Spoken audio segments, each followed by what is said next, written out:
Neuromarketing presenta su diplomado en neuromarketing científico. Comenzamos. Estimados alumnos, me da mucho gusto estar nuevamente con ustedes. El día de hoy vamos a hablar de metodología e instrumentación en neuromarketing. Los últimos 30 años hemos comentado que el desarrollo tecnológico ha sido apasionante, sobre todo dentro del campo de las neurociencias.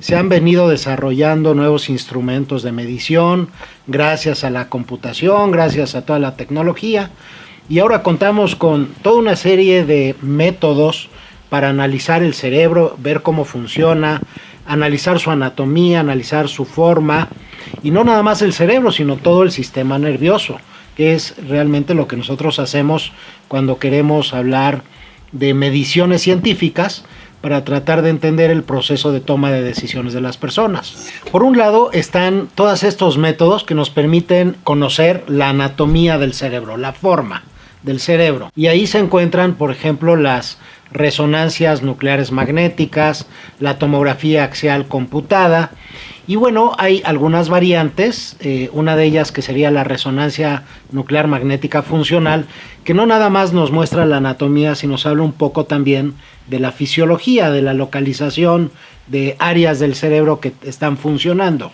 Sin embargo, los métodos más importantes que usamos dentro del campo del neuromarketing en particular son esos métodos o esos instrumentos que nos permiten registrar no la anatomía, sino el funcionamiento tanto del cerebro como del cuerpo. Y ahí es en donde hablamos, por ejemplo, de la electroencefalografía, de la electrocardiografía, la electromiografía, el registro de la temperatura corporal, la respuesta psicogalvánica y otros más. Esos son los métodos funcionales. Son, de hecho, en los que nos vamos a focalizar. Dentro del primer grupo de instrumentos, digamos, de análisis, que serían los que nos hablan de la anatomía, pues uno de ellos es la tomografía axial computada, que ya comentamos, que requiere que la persona pues esté acostada, se meta dentro de un túnel y a través de la emisión de rayos X uno puede ver el tejido cerebral, el hueso del cráneo, pero son exclusivamente anatómicos. En el caso de la resonancia nuclear magnética como tal, es muy parecido. La persona tiene que meterse también dentro de un túnel, estar totalmente inmovilizado, y en lugar de enviarle rayos X, lo que se hace es se mete, digamos, la persona dentro de un campo magnético muy potente, de tal manera que ese campo magnético incluso alinea los átomos, sobre todo los átomos de oxígeno. En el momento en que el campo magnético se quita, pues se emiten fotones que a través de una reconstrucción podemos ver también la anatomía del cerebro. Con la resonancia podemos ver mejor el tejido cerebral, pero ambos son estudios anatómicos.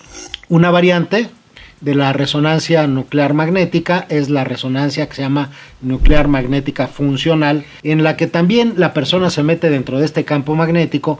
Ahí es un poco más invasivo porque se requiere de la administración de un medio de contraste a través de una vena, y este medio de contraste lo que hace es pegarse a las moléculas de oxígeno. El cerebro, como ustedes saben, funciona principalmente con glucosa y oxígeno, de tal manera que si estamos utilizando más alguna parte de nuestro cerebro, pues ese marcador o ese medio de contraste se va acumulando en esa zona y nos permite entonces ver qué área del cerebro está funcionando más que las otras. En el caso de los estudios que nos permiten analizar el funcionamiento del sistema nervioso, hay toda una serie de instrumentos, hay toda una serie de sensores y de formas de registrar actividad eléctrica y otras variables, y dentro de esos se encuentra por un lado la electroencefalografía, que es el registro de la actividad eléctrica del cerebro, de la cual vamos a hablar en un momento más, pero también podemos registrar muchas variables del cuerpo. Por ejemplo, podemos registrar el movimiento del ojo,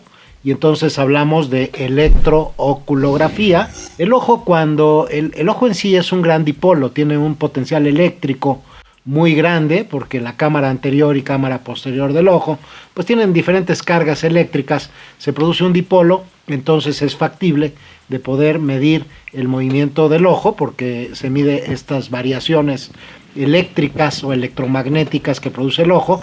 Otros métodos para medir otras variables son, por ejemplo, la electromiografía, que como su nombre lo dice, pues es el registro de la actividad eléctrica que se produce cuando apretamos un músculo. Esa actividad proviene de los músculos, también es factible de ser registrada. También sabemos que el corazón produce un potencial eléctrico muy grande y de esa manera podemos registrarlo, y en ese caso hablamos de la electrocardiografía, ¿verdad? Que a todo el mundo seguramente le han practicado un electrocardiograma. También podemos medir la frecuencia respiratoria, y eso se hace a través de unos sensores de elongación o de movimiento del tórax. Se pone una banda y al moverse este sensor, pues está produciendo un potencial eléctrico que también podemos estar registrando. Otro sensor que es muy interesante es un sensor que podemos poner en los dedos o en la oreja, y este nos permite medir el pulso sanguíneo, y lo que hace es emitir un rayo infrarrojo que con el paso de la sangre pues se va absorbiendo, de tal manera que podemos medir tanto la frecuencia del corazón como la vasodilatación periférica. Entonces es un sensor muy interesante que nos da información muy valiosa. Por otro lado, hay otros sensores, uno de ellos que se llama un sensor de la respuesta psicogalvánica, que son sensores que se ponen principalmente en los dedos, y estos son muy sensibles al cambio de estado de ánimo. Cuando cambiamos de estado de ánimo, se refleja en la piel un efecto sobre la conductancia de la piel, de tal manera que también podemos registrar con estos sensores de manera muy precisa estos cambios, estas oscilaciones en el estado de alerta o en el estado emocional.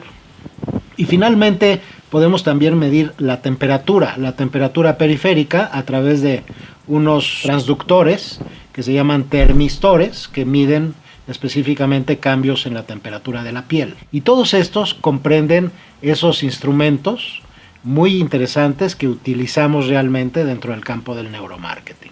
En el caso de nosotros, en mi laboratorio, nosotros utilizamos sensores en el cuerpo para medir las emociones. Si se acuerdan de la neuropirámide, de estos 6 o 7 peldaños, todos ellos, el proceso de atención, el proceso sensorial, el proceso cognitivo, el proceso de regulador de la acción, todo eso lo medimos en el electroencefalograma, pero las emociones no las medimos en el electroencefalograma, sino que las medimos en el cuerpo, a diferencia de muchas otras empresas que tratan de medir las emociones a través del electroencefalograma, lo cual yo pienso que es un error, porque recuerden ustedes, en la neuropirámide dijimos que las emociones se llevan a cabo en el sistema límbico, y el sistema límbico es precortical, está debajo de la corteza cerebral. O sea, entra la información por los órganos de los sentidos, el proceso de atención hace que esta información entre bien, el sensorial empieza a procesar la información,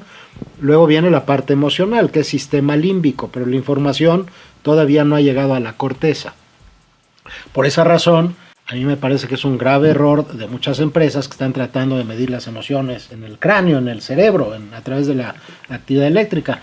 De tal forma que nosotros, pues lo que van a aprender en este diplomado es de que nosotros medimos las emociones en el cuerpo. El cuerpo es una ventana extraordinaria para las emociones, porque decíamos que se van a reflejar tanto en aumento, por ejemplo, de la frecuencia cardíaca, o también se pueden reflejar en la vasodilatación o vasoconstricción periférica.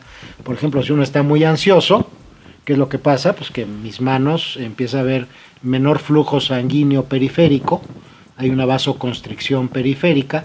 Si yo estoy relajado, pues va a haber vasodilatación periférica. Y, por ejemplo, si estoy muy tenso, pues mi corazón va a latir más rápido que si estoy más relajado. De tal manera que con esos dos elementos, tanto intensidad como valencia, podemos obtenerla a través de un simple sensor como el del flujo sanguíneo periférico. El resto de las funciones de la neuropirámide sí las vamos a medir con sensores en el cráneo, porque si yo estoy más atento o menos atento, pues las frecuencias de la corteza cerebral se van a modificar. Si estoy poniendo atención a la parte visual, pues las frecuencias de mi área occipital se van a modificar. Si estoy poniendo más atención a la parte auditiva, pues poniendo sensores en la parte auditiva puedo estar midiendo cambios de frecuencia para medir todos los componentes de la neuropirámide. Ya que gran parte de la información que utilizamos dentro del campo del neuromarketing proviene del registro de la actividad eléctrica cerebral, pues me voy a detener un momento en hablar de la electroencefalografía. La electroencefalografía se empezó a desarrollar más o menos en el año de 1920, 1930. Fue Hans Berger, un investigador alemán de la Universidad de Jena, que empezó a desarrollar toda esta tecnología que ha tenido un proceso de maduración y de evolución extraordinario en los últimos años, y sobre todo con la introducción de las computadoras para hacer el análisis de la actividad eléctrica del cerebro. Para poder registrar la actividad cerebral, pues necesitamos sensores, necesitamos colocar una serie de electrodos sobre el cráneo, necesitamos un medio conductor, que a veces una pasta conductora, y al colocar los electrodos tenemos que amplificar millones de veces la información para poderla observar. Entonces la tecnología se ha venido haciendo cada vez más sofisticada. Y entonces, después de colocar los sensores, entonces sí podemos registrar esas oscilaciones electromagnéticas que se producen principalmente en la corteza cerebral. La corteza cerebral es la parte más superficial del cerebro. Hay una parte que llamamos la sustancia gris y otra que llamamos la sustancia blanca. Y en la sustancia gris realmente es una capa milimétrica que recubre a todo el cerebro. Y es ahí donde se encuentran las neuronas. Las neuronas realmente son estos procesadores impresionantes, maravillosos, que son los que están procesando toda esa información que llega por los órganos de los sentidos, que sube a través del cerebro y que confluye y llega a esta parte de la corteza cerebral. Y ahí es en donde están todas estas redes neuronales que producen pues nuestros pensamientos, lo que somos, lo que recordamos, la conciencia. Ahí es en donde se procesa toda la información. Y en esta corteza cerebral, si nosotros la viéramos al microscopio, vamos a ver que hay toda una serie de neuronas de muchos tipos. Hay células que se llaman Golgi tipo 1, Golgi tipo 2, hay células piramidales, hay toda una serie de diferentes tipos de neuronas. Pero la que a nosotros nos interesa, porque es en donde se produce el electroencefalograma, son unas células que se llaman células piramidales, que están más o menos en la quinta capa de la corteza cerebral. Y estas células piramidales pues tienen una configuración anatómica particular que hace que el cuerpo esté en la quinta capa de la corteza. Tienen una dendrita, una prolongación que sube hasta la parte más superficial, y resulta que esta diferencia, digamos, si yo metiese un electrodo y midiera el potencial eléctrico de la superficie comparada con la profundidad, vería que hay una diferencia de carga eléctrica en estas células piramidales, y al haber una diferencia de carga eléctrica se produce un dipolo, cargas diferentes, una carga negativa y una carga positiva, se producen entonces campos electromagnéticos, como si fuera un pequeño imán. Los imanes, recuerden ustedes que tienen un polo positivo y un polo negativo. Bueno, pues esto hace que se produzcan fuerzas electromagnéticas. Y esas fuerzas electromagnéticas, en el caso de la corteza cerebral, no son estáticas como en el caso de los imanes, sino que están oscilando constantemente.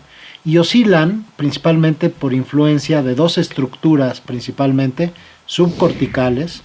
Una que está en el tallo cerebral, que ya hemos hablado de ella, que es la que produce este alertamiento, este proceso de atención. Dentro de este tallo cerebral hay una estructura que se llama la formación reticular, y esta envía conexiones a toda la corteza cerebral, y es la que alerta a la corteza para recibir la información y empezar a procesarla. Luego hay otra estructura muy importante también, que también está abajo de la corteza, pero está más bien en el área del sistema límbico, que es el tálamo. Es el que produce toda esta filtrado de información no relevante.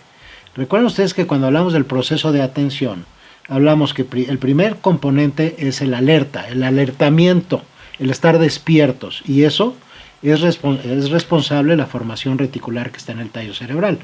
Y luego el tálamo es el que elimina una gran cantidad de información que considera que es no relevante. Y entre ellos dos producen una sinergia, mientras que la formación reticular desincroniza a todos estos campos electromagnéticos que se están dando en la corteza, el tálamo los sincroniza. Y entonces se produce como una sinfonía de oscilaciones electromagnéticas, algunas que van a acelerar las frecuencias, otras que van a lentificar o a ralentizar las frecuencias, de tal manera que se produce toda una sinfonía de frecuencias en la corteza cerebral, que es la que nosotros podemos empezar a registrar colocando estos sensores. Y claro, una vez registrada esta actividad, luego viene la parte interesante, que es el procesamiento matemático de toda esa actividad, porque no podemos analizarla simplemente manualmente, sino que requerimos de computadoras para poder analizar todos esos cambios y oscilaciones de las frecuencias. Todas estas oscilaciones electromagnéticas que ya mencionamos, que se producen en la corteza cerebral y que están cambiando de manera constante a lo largo del tiempo, ¿verdad? Aquí hay toda una sinfonía que se está modificando y que estamos captando a través de estos sensores. Bueno, pues eso se empieza a procesar a través de computadoras. Y ahí lo que se hace es un análisis matemático, principalmente basado en unos algoritmos que desarrolló Joseph Fourier, que fue un matemático francés de la época de Napoleón. Lo que permite hacer es descomponer todas esas mezclas de frecuencias, porque son mezclas de frecuencias que producen estas redes neuronales. Al nosotros hacer un análisis de Fourier, separamos estas frecuencias en sus componentes unitarios. El cerebro, en términos generales, produce frecuencias muy lentas, porque produce frecuencias que van de los 0 a los 40 o 45 Hz o 45 ciclos por segundo. Son frecuencias muy lentas, pero siempre son mezclas, están combinadas, como son redes neuronales y las neuronas que ya mencionamos, cada una de ellas son osciladores electromagnéticos y todos ellos se van comunicando entre ellas, de tal manera que una afecta a las vecinas y se van afectando entre ellas. Entonces hay toda una sinfonía de frecuencias. Y entonces ya tenemos una medida precisa tanto del voltaje como de la frecuencia en la que están oscilando, y entonces mediante estos métodos es como nosotros hemos venido desarrollando todos esos algoritmos para poder medir el proceso de atención visual, auditivo, el proceso cognitivo de análisis, de síntesis. Todo eso se deriva del registro de todas estas oscilaciones de las que ya hemos comentado. Yo he tenido la fortuna de poder hacer este seguimiento de la evolución de la tecnología, porque cuando yo regresé de UCLA de hacer mi doctorado en neurociencia, esto fue hace más de 30 años, me tocó la oportunidad, siendo director del Servicio de Neurofisiología del Instituto Nacional de Salud Mental, de recibir la primer computadora de toda Latinoamérica que empezaba a hacer estos análisis de Fourier. En 1983 inventé un sistema de mapeo cerebral que actualmente se utiliza en 120 lugares alrededor del mundo para hacer diagnóstico médico, diagnóstico clínico. Y este sistema permite, por ejemplo, analizar personas con epilepsia, personas con tumores, maduración neuronal y demás. En esta diapositiva, ahí estamos viendo el sistema y lo que vamos a ver es el electroencefalograma de una persona con epilepsia, en el cual metiendo un cursor, y esto es lo que hace el sistema que desarrollé hace tanto tiempo, puedes meter un cursor y ver exactamente en dónde se está produciendo la actividad eléctrica cerebral. No nada más permite localizar la actividad eléctrica del cerebro, sino que además podemos ir moviendo el cursor y vamos viendo hacia dónde se va propagando toda esta actividad, este foco epiléptico a lo largo de la corteza cerebral.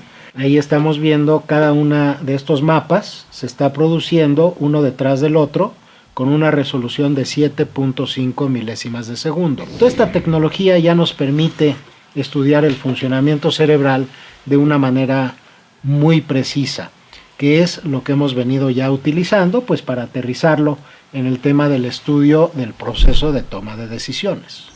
Otra herramienta muy importante para poder analizar el funcionamiento cerebral es una técnica que se llama de potenciales evocados o respuestas provocadas, que sería el término más correcto. En inglés se dice evoked potentials, pero claro, la traducción al español tiene que ser potenciales provocados.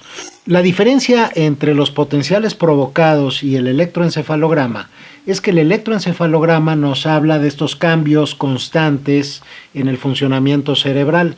Sin embargo, los potenciales provocados nos permiten hacer el seguimiento de un estímulo que nosotros enviemos por alguno de los órganos de los sentidos. Podemos enviar, por ejemplo, estímulos visuales, estímulos auditivos, estímulos sensoriales a través de dar pequeños toques eléctricos en los nervios periféricos, o podemos incluso medir potenciales provocados por estimulación olfativa o gustativa, de tal manera que con esta técnica uno puede hacer el seguimiento. Si yo envío, por ejemplo, un estímulo visual, puedo hacer el seguimiento de todas las escalas que hace este estímulo desde que es percibido en la retina, se convierte en un potencial eléctrico que yo puedo seguir y ver en dónde están los relevos, en dónde se detiene para ser procesado y hacer toda esta vía, el seguimiento de esta vía hasta que llega a la corteza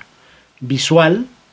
Y no nada más puedo analizar lo que sucede hasta que llega a la corteza visual, que sería la parte sensorial, sino que puedo hacer un seguimiento posterior y ir viendo cómo se va propagando todo este procesamiento por toda la corteza cerebral hasta que termina. Estos potenciales provocados, dependiendo de la ventana de análisis que estemos nosotros interesados en ver, podemos analizar simplemente la vía sensorial o podemos ampliar nuestra ventana de análisis e ir viendo cómo el cerebro va procesando toda esta información, y entonces ya empezamos a ver funciones corticales superiores o de funciones mentales, como procesos de atención, procesos sensoriales, procesos perceptuales, procesos cognitivos. Acuérdense de la pirámide, de tal manera que entonces sí, por medio de esta técnica, no nada más veo el cerebro funcionando de manera aleatoria y cambiante a lo largo del tiempo,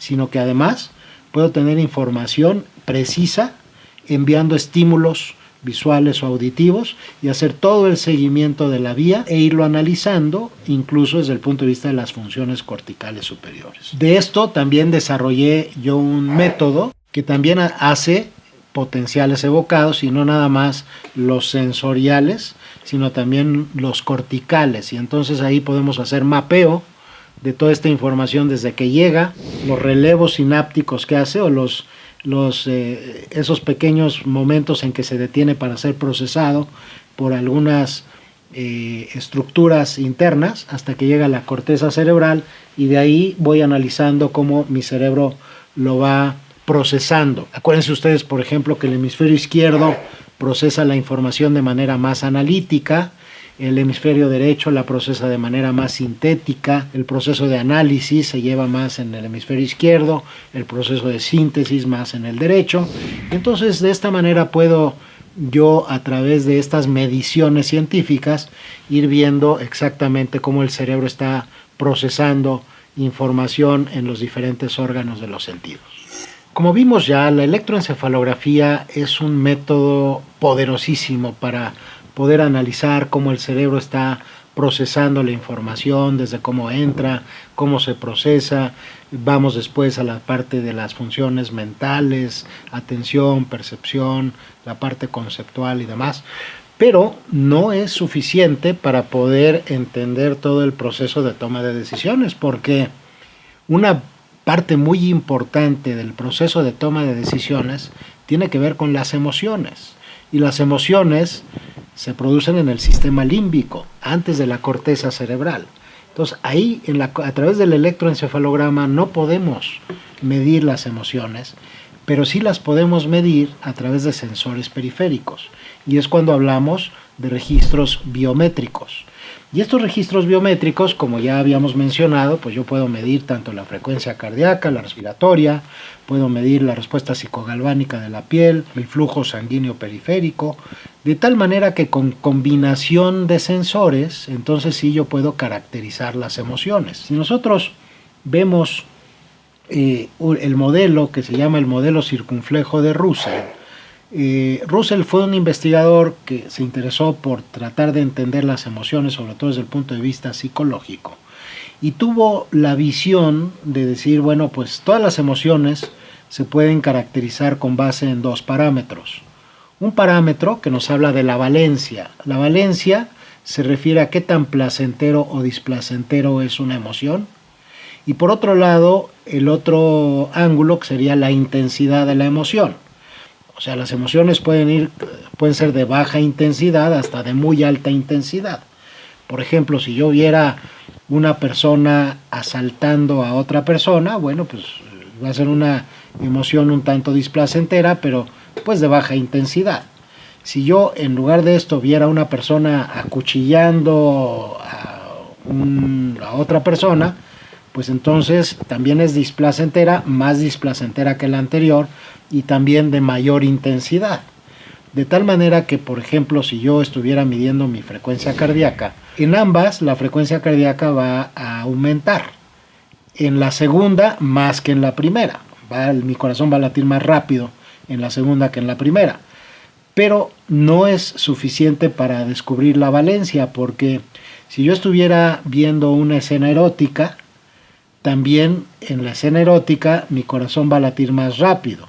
Si la escena erótica es muy explícita, pues mi corazón va a latir mucho más rápido que si es una escena erótica menos explícita. En ambos casos mi corazón también late más rápido o late más despacio. Sin embargo, las dos son de valencia totalmente opuesta. Una es totalmente placentera y la otra es totalmente displacentera.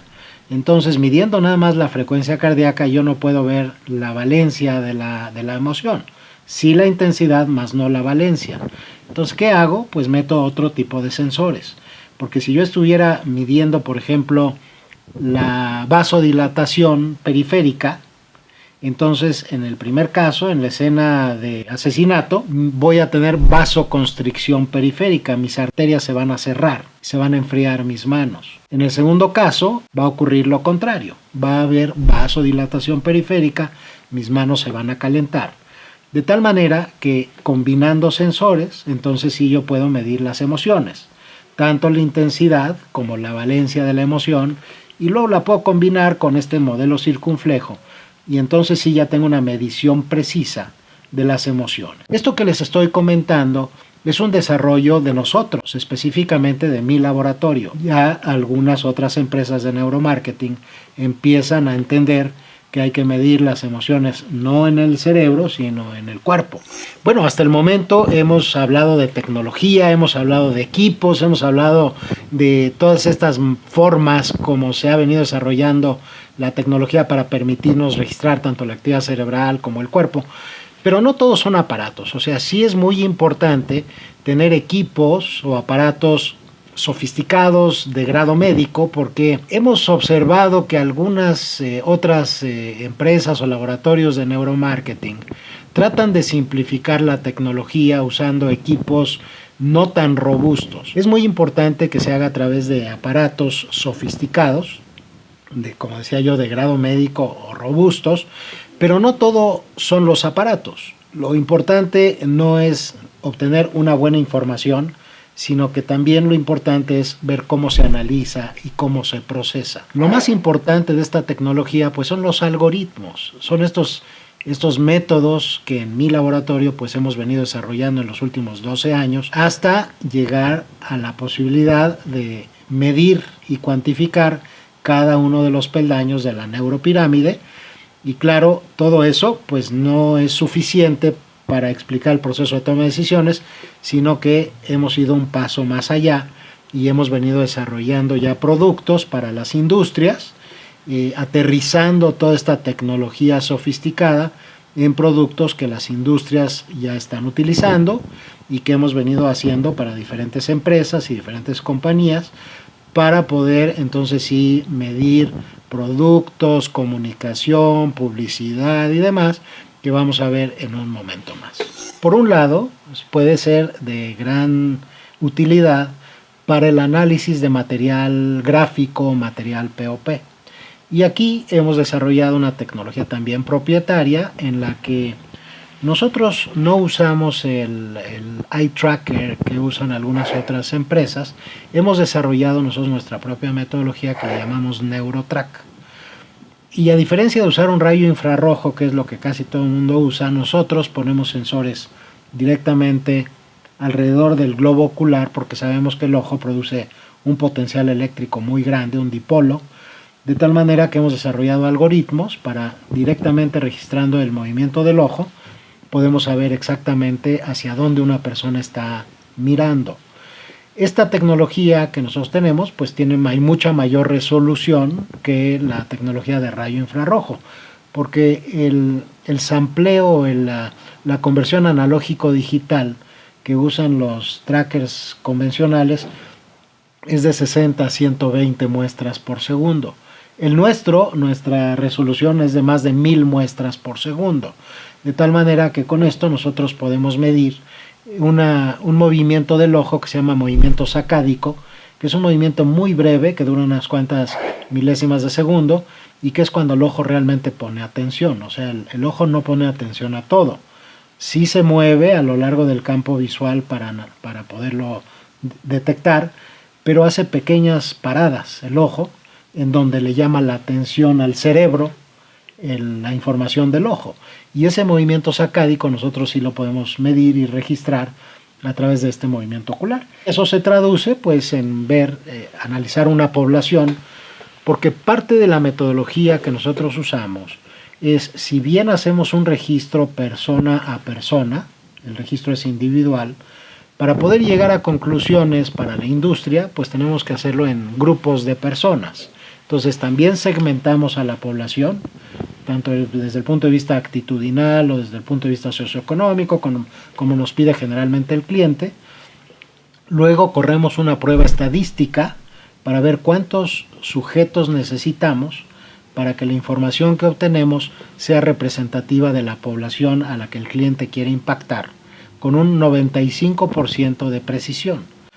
Entonces traemos a estos sujetos al laboratorio, le conectamos los sensores, los registramos y cuando el 95% de nuestra población estudiada responde exactamente igual en el mismo momento, es cuando para nosotros esa información está relacionada con el estímulo y no es una actividad aleatoria.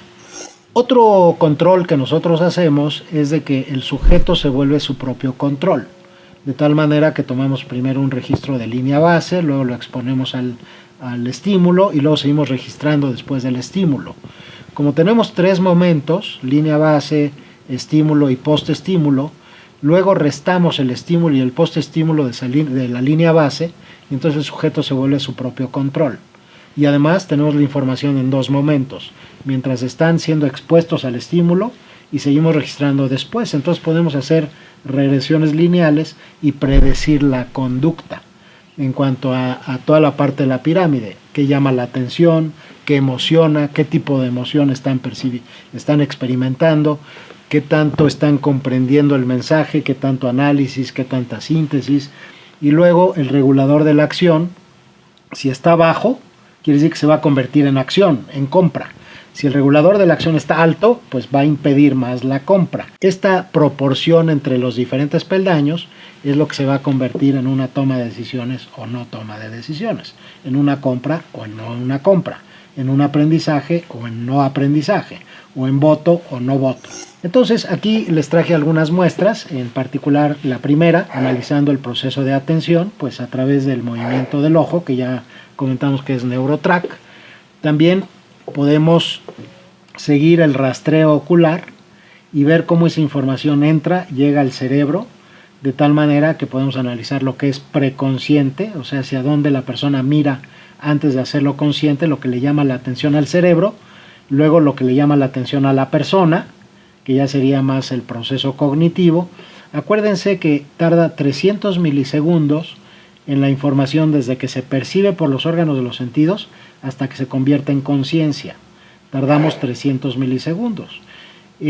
Todo eso podemos hacer el seguimiento para ver qué llama la atención de manera no consciente a la población estudiada y luego cómo esa información la procesa cómo la comprende y luego cómo la guarda en la memoria. Todo eso se puede hacer el seguimiento. En esta otra imagen ven ustedes un ejemplo de cómo se utiliza la tecnología para analizar piezas gráficas o pósters o piezas de comunicación gráfico. Y aquí ven dos ejemplos. Uno que está bien realizado porque la gente que observó este póster entendió el mensaje y también entendió la marca, o sea, quién lo está promoviendo. Y un segundo del lado derecho que no es efectivo. ¿Por qué? Porque pretenden vender un combo en el cual se incluye papas fritas. Y bueno, pues aquí vemos cómo la gente nunca vio las papas fritas y tampoco vio la marca. Entonces, mediante esta tecnología uno puede ir afinando las piezas de comunicación gráfica para que realmente tengan el impacto que las empresas quieren tener. Otra de las aplicaciones de esta metodología es para el análisis, por ejemplo, de comerciales de televisión. Y aquí lo que nosotros hemos venido haciendo para algunas empresas es analizando comerciales de televisión en fase de preproducción. Traemos al mercado meta, una muestra del mercado meta, le colocamos los sensores, lo exponemos a la pieza de publicidad y entonces ahí estamos midiendo tres elementos principales del proceso de toma de decisiones. Uno es qué escenas le llaman la atención a la gente. Segundo lugar, qué escenas le emocionan a las personas y qué tipo de emoción producen. Y en tercer lugar, si comprenden el mensaje. Si hay mucho análisis y poca síntesis, quiere decir que el mensaje es confuso. Si hay poco análisis, mucha síntesis, quiere decir que el mensaje es muy claro. Y entonces podemos ir midiendo momento a momento estas tres variables. Otra de las aplicaciones interesantes de toda esta metodología, sobre todo del NeuroTrack, que ya les comenté, es para análisis de empaques. Y aquí tiene pues aplicaciones muy interesantes porque aquí combinamos el movimiento, el traqueo del ojo con estos hit points, o sea, todos estos movimientos acádicos, y esto permite a las empresas pues desarrollar empaques más de mayor impacto, que llamen la atención, que se entienda en dónde hay que poner el mensaje importante, de tal manera que con esta tecnología se pueden diseñar empaques de mucho mayor impacto que con herramientas convencionales. Pero también hemos desarrollado una serie de aplicaciones apasionantes para hacer el seguimiento de todo lo que entra, por ejemplo, por el olfato. El olfato es uno de los órganos de los sentidos más interesantes desde el punto de vista del marketing y de los menos explotados, porque les puedo decir que anatómicamente el olfato se mete directamente al sistema límbico, de tal manera que todos los recuerdos olfativos tienen una carga emocional alta. De tal forma que ya algunas empresas pues han encontrado que desarrollando algunos aromas específicos para la empresa se produce una respuesta emocional, hay una carga emocional importante, de tal manera que hemos desarrollado en el laboratorio toda una tecnología para poder no nada más medir la intensidad del impacto olfativo, sino también las emociones que van relacionadas con el olfato, y no nada más las emociones, sino también la parte cognitiva, la parte de la alerta. Hemos desarrollado toda una serie de aromas, por ejemplo, para bancos, que les interesa que la gente cuando entre al banco pues tenga un estado más de relajación, pero no un estado de relajación que produzca una disminución en el alerta mental, al contrario. Por ejemplo, un spa sí le interesa pues algo que produzca una emoción placentera, pero además una relajación y un estado como de somnolencia, cosa que el banco no quiere. Y además se puede hacer una prueba de asociación a conceptos, que ya mencionaré en un momento más, que es muy poderosa, porque entonces combinamos tanto la parte sensorial y perceptual con la parte emocional de la emoción que está causando, con la parte cognitiva, el impacto mental del aroma. Y entonces sí podemos, por ejemplo, ayudar a los bancos a desarrollar un aroma que produzca un estado de relajación emocional, con un estado de alerta mental, y además que el olor huela a mexicano, por ejemplo, ¿no? Otra de las herramientas que hemos desarrollado en el laboratorio y que es una herramienta poderosísima es una herramienta que llamamos prueba de asociación a conceptos. Y acá lo que estamos explorando es el cuarto peldaño de la neuropirámide, o sea, lo que ya sucede a nivel cognitivo, sin preguntarle a la gente, a través de sensores y a través de componentes, midiendo tiempos de reacción y midiendo el patrón mental que producen una serie de conceptos. Entonces sí podemos, por ejemplo, evaluar un producto, ya sea un automóvil, y qué conceptos están relacionados o qué conceptos más bien producen el impacto en las personas, cómo es conceptualizado un automóvil, o un personaje de la vida pública, o una marca, o un eslogan, o algo que nosotros enviemos a la población que estamos analizando, y entonces hacemos una prueba de asociación a conceptos. También se puede combinar en el sentido de hacer una prueba de asociación a conceptos inicial, luego estimular a esa población con algo, puede ser un comercial de televisión, o puede ser una idea o una imagen, y luego volver a hacer la prueba de asociación a conceptos, y entonces podemos ver claramente cómo los conceptos iniciales se modifican a través de la información que se está enviando, y de esa manera se puede ir construyendo marcas, se puede ir modificando productos, se puede ir modificando personajes, de tal forma que es otra prueba muy poderosa que hemos desarrollado en el laboratorio. El marketing se está moviendo muy rápidamente a todas las aplicaciones digitales, de tal forma que en el laboratorio también hemos desarrollado aplicaciones para analizar, por ejemplo, información que se emite a través de los celulares inteligentes, a través de los iPads, de las computadoras. También hemos desarrollado tecnología para análisis de páginas web, de ergonomía cognitiva, que quiere decir el desarrollo de aplicaciones que sean amables para el pensamiento de las personas. ¿Qué quiere decir esto? Por ejemplo, las contestadoras telefónicas, ¿verdad?, que son odiosas para todo el mundo y que te está diciendo que hagas toda una serie de acciones para llegar, por ejemplo, a hacer una transferencia de dinero. Bueno, pues esta metodología es de gran utilidad para optimizar el árbol de toma de decisiones de estos ATMs, de estas contestadoras, y también para desarrollar cosas para el pensamiento, para que sean fáciles de entender por las personas y puedan desarrollar pues las acciones que tienen que hacer de manera mucho más eficiente. Hemos desarrollado aplicaciones también muy interesantes en lo que se llama el punto de venta, para el shopper, el análisis del shopper. Tenemos también desarrolladas toda una serie de instrumentos de medición que están utilizando ya las empresas para optimizar la acción en el momento de la compra del shopper cuando asiste a las tiendas, cómo hacer la configuración de los anaqueles, cómo ordenarlos, cómo poner los productos de tal manera que sean mucho más fáciles de detectar, que sean más fáciles de ser vistos por el shopper, de ser tomados, incluso inducir a la venta de estos productos utilizando cuestiones como el priming, el imprimado, detectando los puntos atencionales de la gente para que ahí se pongan la comunicación efectiva para inducir al shopper para que realice la compra. El equipo es muy importante porque en nuestro caso usamos equipos de grado médico que sí permiten hacer estudios mientras la gente camina.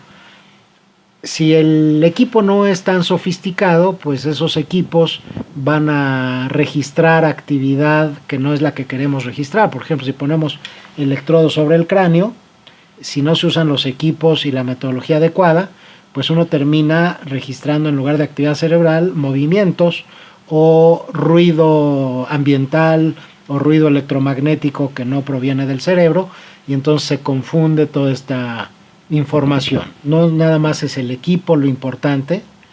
En nuestro caso también es muy importante el modelo de referencia, que es la neuropirámide, que explica el proceso de toma de decisiones, y más aún pues todos los algoritmos que hemos venido desarrollando a lo largo de estos prácticamente 12 años, para entonces estar seguros que estamos midiendo atención, que estamos midiendo emoción, qué tipo de emoción y la intensidad de la emoción, qué tanto análisis, qué tanto esfuerzo mental la gente está haciendo por entender, la síntesis, qué tanto se sintetiza, cuánto se va a almacenar en la memoria y finalmente qué tanto se va a convertir en una acción o en una compra o en un voto o en aprendizaje. Pues estimados alumnos, este módulo ha resultado un módulo complejo. Hemos ido desde la parte teórica a la parte instrumental, a la metodología, hasta la parte de desarrollo de productos que ya se están utilizando en la industria.